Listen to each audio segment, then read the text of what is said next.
আসি গো ডুবে আমি পাপেরি সাগরে,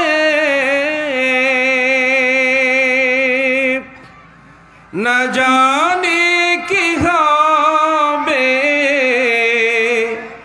ওপারের হাসরে। মুসিবতে না পাই যদি, মুসিবতে না পাই যদি, করুণা তোমার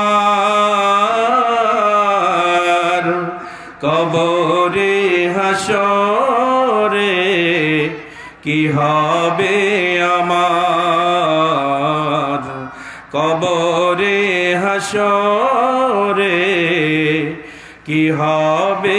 আল্লাহ রব্বুল আলামিনের কাছে দিদারে চলে গিয়েছেন। পৃথিবীর মধ্যে যত নবী পৃথিবীর জমিনে আসছে, প্রত্যেক নবীকে আল্লাহ রব্বুল আলামিন ওহীর মাধ্যমে কিতাব নাজিল করে বলেছেন, হে মুসা তুমি তাওরাত অনুসরণ করো, তুমি কালেমার দাওয়াত দাও। ইব্রাহিম তুমি কালেমার দাওয়াত দাও। প্রত্যেককে আসমান থেকে অর্ডার করেছেন। আপনার আমার নবীকে আল্লাহ রব্বুল আলামিন আসমানে নিয়ে মেরাজের মাধ্যমে আল্লাহ রব্বুল আলামিন সমস্ত শরিয়াত আমার রাহমাতুল লিল আলামিনকে দিয়েছেন। বলেন সুবহানাল্লাহ। সেই নবীর উম্মত আমরা। আল্লাহর হাবিব যখন মেরাজে গিয়েছেন, আল্লাহর কাছে বলছে, আল্লাহ আমি তো সশরীরে আপনার সাথে সাক্ষাৎ করতে এসেছি, আমার উম্মত আপনার সাথে সাক্ষাৎ কিভাবে করবে? আমার আল্লাহ রব্বুল আলামিন ঘোষণা করলেন, আসসালাতু মিরাজুল মুমিনিন। আল্লাহর হাবিব বললেন, আল্লাহ রব্বুল আলামিন বলেছেন, তোমরা যদি 5 ওয়াক্ত নামাজ জামাতে আদায় করতে পারো, তোমরা যদি 5 বার আল্লাহর সামনে সিজদা দিয়ে পারো, আমার আল্লাহ বলেছেন এই নামাজের মাধ্যমে আপনার উম্মতের সাথে দৈনিক 5 বার আমি সাক্ষাৎ করব।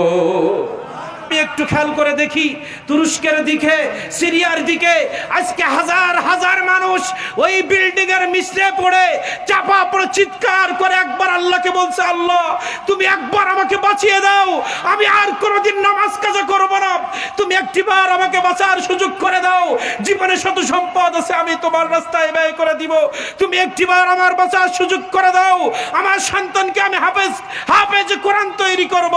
কিন্তু আজকে যদি তার হায়াত না থাকে, আর কোনো সুযোগ নাই, সেখান থেকে বের করে এসে আল্লাহ রাস্তায় দান করবে, নামাজ পড়বে। আজকে আল্লাহ না করুক আমাদের যদি এই হালাত হয়, আমাদের কি অবস্থা হবে? আল্লাহ তো এই অবস্থা আমাদেরও করতে পারেন, ঠিক কিনা বলেন? করতে পারে না?